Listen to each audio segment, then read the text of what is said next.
Charger Nation Network. Mark T. Robinson here with Coach John McFarland, BK McFarland, and Key Juano.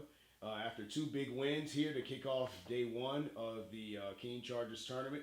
Coach, you guys were able to take out the first team in day one of the tournament, but then the Bulldogs really gave you guys a little bit of a fight. So just kind of talk about, specifically in that second game, what were some of the things that you kind of told your team, and what were some things you guys did to be able to pull out that win? You know, the way our tournament's formatted, playing a game and then having one game off and playing again, that second game's always just kind of tough. But we do it so that way their peers, their friends, the elementary kids can come over. It creates a great atmosphere. So we do it that way to give them a chance.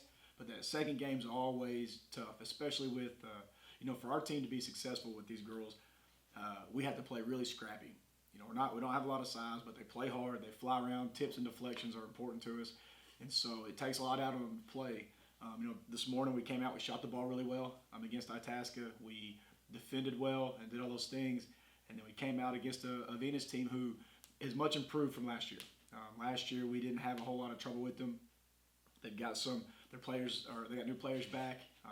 They're more experienced. They shoot the ball better. They have good size. And so early on, we came out flat. I think we expected things to go the way they did this morning in the first game. Our shots didn't fall the way they did, and Venus took advantage of that. We get up 10-1, we kind of relax, and all of a sudden you look up and it's 13-12, and they did a lot of really good things. They did a good job of maintaining the tempo. They made us play in the half court, which is not to our advantage. We need to get the game up and down. I talked to my wife. She's like, "You pressed more than I thought you would." I said we had to make the game 94 feet as much as we could, and so. I was real proud of the way the girls just hung in there. They found a way, and sometimes you got to do that. You got to find a way. It puts us in position now to where no matter what happens tomorrow morning, we will be in the championship bracket, which you can't win the tournament if you're not in the championship bracket. So, getting those two wins was big. Was proud of the way they hung in there and found a way to get the job done. That is actually one thing that I did want to kind of ask you about is this year is more of like a bracket, a true tournament. Yeah. So what was the thought process? What kind of went into that decision for this year? Dr. Stevens talks about everything we do. He wants it to be world class. We've always just had 6 boys teams, 6 girls teams. You play 5 games, you play everybody, and then it's kind of done. That allows us to schedule our homecoming game and our homecoming opponent.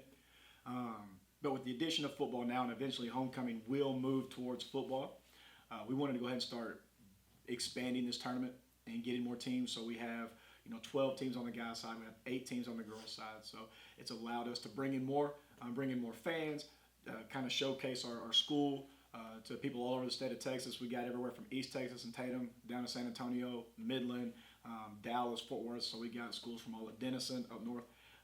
So we wanted to make it bigger. This allows us to do that. And we're still got it in a way where no matter what happens tomorrow on Saturday, our girls game will still be at 6:50 and the guys will still be at 8:10.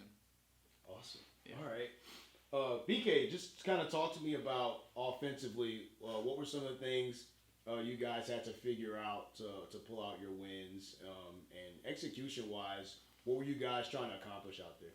So especially during the second game, we couldn't really get the ball moving as quickly as we wanted to.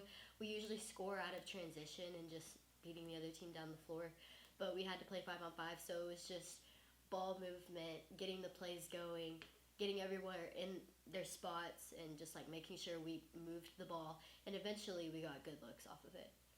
So awesome, man. Key, with you being a senior this year, just kind of talk to me about what being in your last tournament here with the Chargers, what does that mean to you? Has it really hit you that this is really your last tournament? What are your thoughts on it?